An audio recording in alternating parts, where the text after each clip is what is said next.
Bom, eu sou carioca, né?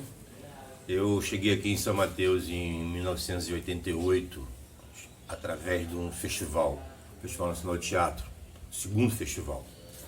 E eu já vinha fazendo arte desde criança.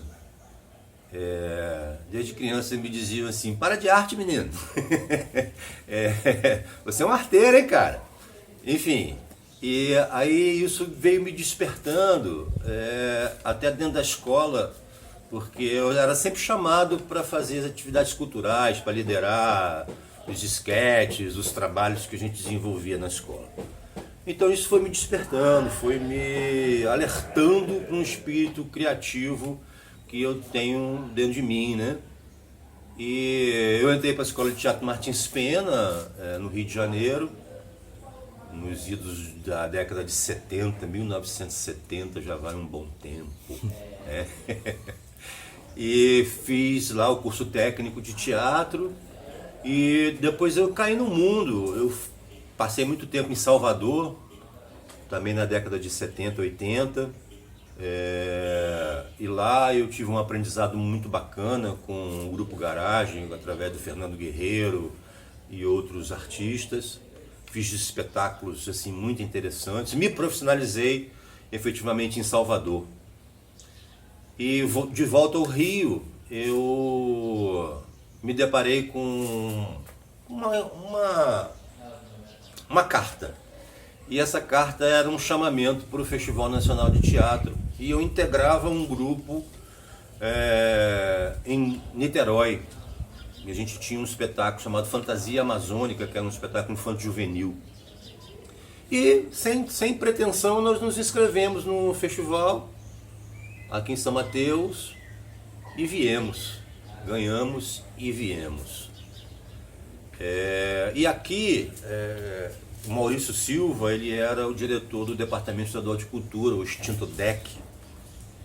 E um dos oficineiros que viriam para o festival, ele não veio, aconteceu algum problema que ele infelizmente não pôde participar. E aí eu, abusado, fui lá com o Maurício Silva, que morava aqui em São Mateus, o diretor do DEC, eu falei assim: eu posso dar essa oficina aí? Aí ele me olhou assim, né, tá, vamos experimentar, né? E eu acabei ministrando uma oficina dentro do festival, livre, né? Uma oficina livre. E ele gostou demais do resultado. E aí me convidou para retornar à cidade de São Mateus para fazer um trabalho com o norte e o noroeste capixaba. E eu fiquei empolgadíssimo com aquilo, né? E acabei voltando para São Mateus. Minha bagagem era uma caixa de papelão. Eu fiquei hospedado no antigo Teatro Anchieta, na Praça São Benedito.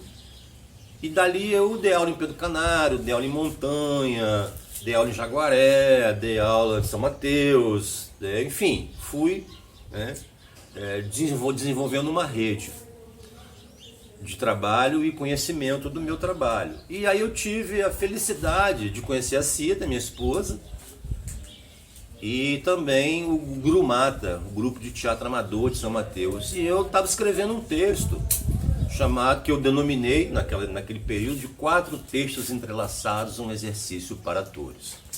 E eu falei assim: como é que eu vou trabalhar esse texto, né? Eu falei assim: vou pegar os 2 artistas mais polêmicos da cidade. Aí peguei o Euclides Rampinelli e peguei o Enéas Anelato.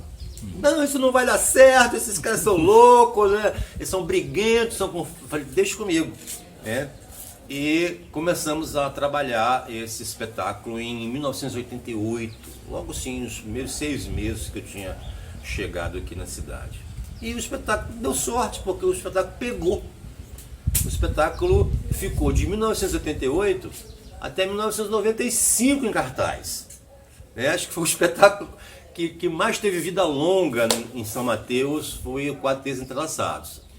E eu lembro que a gente subia a ladeira ali do mercado municipal, da prefeitura, subindo até lá a João Santos Neves, lá em cima, e a gente ia vendendo ingresso nas lojas.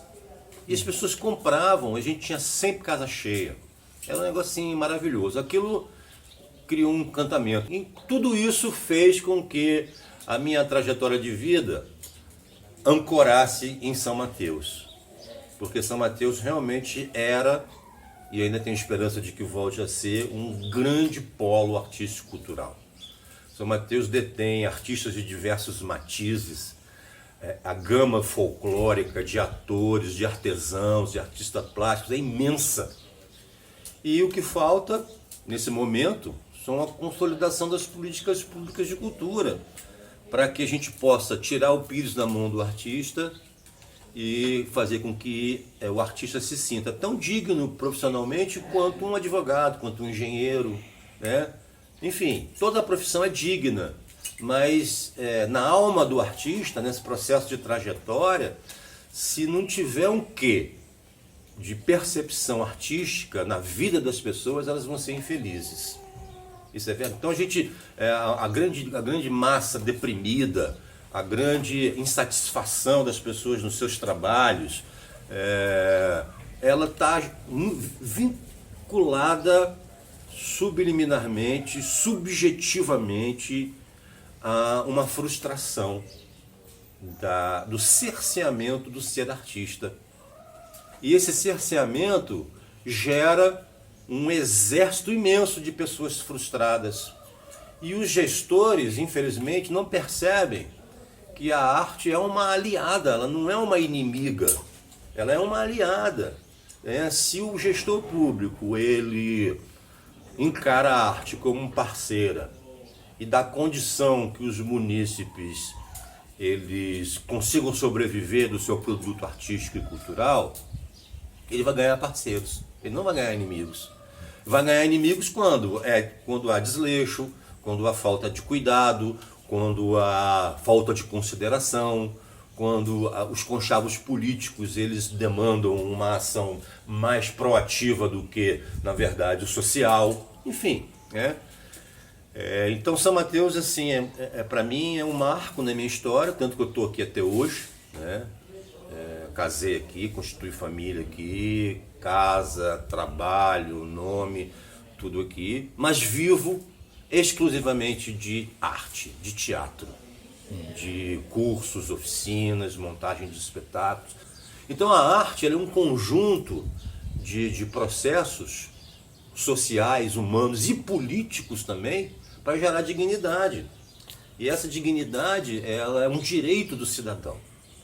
Eu me manifestar através da arte, do teatro, da dança, da literatura, do cinema, é um direito inalienável da alma do indivíduo em satisfazer os seus anseios, em botar para fora os seus sonhos, né? E essa reciprocidade do poder público ela tem que acontecer.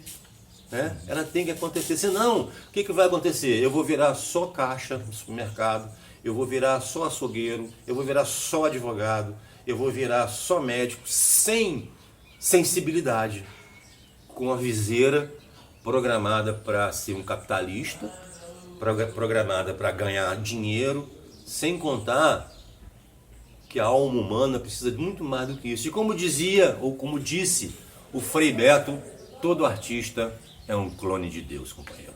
Eu sou Oscar Ferreira, eu sou dramaturgo, sou produtor cultural, sou diretor cênico, sou um artista mateense e, consequentemente, um artista capixaba, né? Mesmo não sendo nascido no Espírito Santo, mas sou um artista capixaba de coração, porque foi aqui, nessa cidade, nesse estado, que eu fui recebido amorosamente. Então eu sou Oscar Ferreira, artista de teatro, capixaba de coração e mateense.